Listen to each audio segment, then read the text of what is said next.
రాష్ట్రంలో అరాచక పాలన కొనసాగుతుందన్నారు మాజీ ఎమ్మెల్యే జీవన్ రెడ్డి. కాంగ్రెస్ ప్రభుత్వాన్ని రేవంత్ రెడ్డిని ప్రజలు నమ్మే పరిస్థితుల్లో లేరన్నారు. మళ్లీ కేసీఆర్ పాలనే ప్రజలు కోరుకుంటున్నారని తెలిపారు.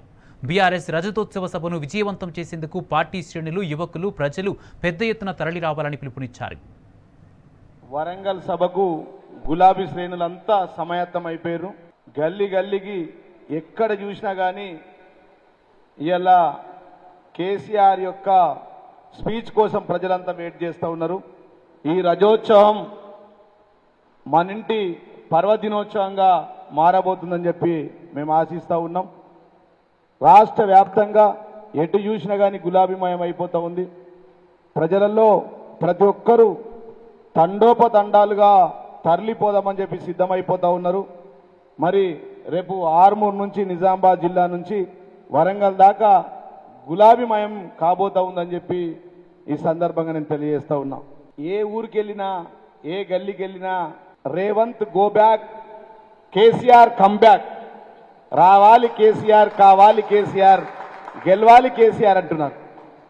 ఎక్కడ ఒకటే మాట, అయ్యా కేసీఆర్ గారి కాలంలో ప్రతి ఇంట్లో సంతోషం, ప్రతి కంట్లో ఆనందం ఉండే, అది కేసీఆర్ పాలనలో ఒక స్వర్ణయుగంగా ఉండే తెలంగాణలో ఈ రేవంత్ పాలనలో ప్రతి ఇంట్లో సంక్షోభం, ప్రతి కంట్లో విషాదంగా ఈ పాలన మారింది, ఈ దుష్ట పాలన.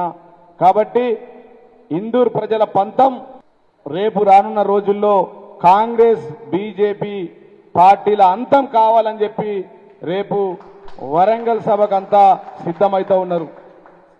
బీఆర్ఎస్ పార్టీకి, కేసీఆర్ గారికి నిజామాబాద్ జిల్లాకు ఒక పేగుబంధం ఉంది. ఇందూరు ప్రజల పంతం ఇందిరమ్మ హింసారాజ్యం యొక్క అంతం కాబోతా ఉందని చెప్పి ఈ సందర్భంగా నేను తెలియజేస్తా ఉన్నా. రేపు వరంగల్కి పోయే సభలో కాంగ్రెస్ పాలనలో ఏమున్నాయంటే అవినీతి, అణిచివేత కేసులు, అరెస్టులు, భూ కబ్జాలు తప్ప ఇంకొక పాలన లేదు అని చెప్పి ఈ సందర్భంగా నేను తెలియజేస్తా ఉన్నా.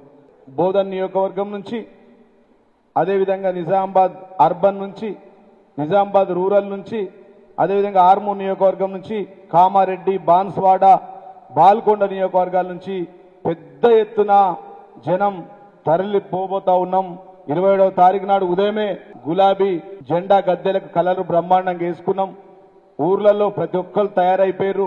మరి బస్సులపైన, కార్లపైన, వ్యక్తిగత కార్లపైన, ప్రైవేట్ కార్లపైన వెళ్ళడానికి సిద్ధంగా ఉన్నారు. గులాబీ జెండా ఎగిరేసి అక్కడి నుంచి మరి బయలుదేరి వరంగల్లో మొదటి వరుసలో కూర్చుంటే జిల్లా ఏదైనా ఉందంటే అది నిజామాబాద్ జిల్లా ఉండబోతుందని చెప్పి సందర్భంగా తెలియజేస్తా ఉన్నా. మరి 6 గ్యారెంటీలు కాంగ్రెస్ వాళ్ళు ఏవైతే ఉన్నాయో పాత రేసిండ్రు. కాంగ్రెస్ సర్కార్ దుర్నీతికి మస్కబారిన కేసీఆర్ 10 ఏళ్ల ప్రగతి వైభవం మరి ఎటుపోయిందో కానీ ఇయ్యాల కాంగ్రెస్ వాళ్ళ పాలనలో ఎటు చూసినా అరాచకాలు, అవినీతి, ప్రజలు అవస్థలతో ఉన్నారని చెప్పి సందర్భంగా నేను తెలియజేస్తా ఉన్నా. కాంగ్రెస్ పాలనలో ఎవరు సంతోషం ఉన్నారో తెలియదు కానీ సీఎం ఫ్యామిలీ తప్ప ప్రతి ఒక్కరూ బాధలలో ఉన్నారని చెప్పి ఈ సందర్భంగా నేను తెలియజేస్తా ఉన్నా.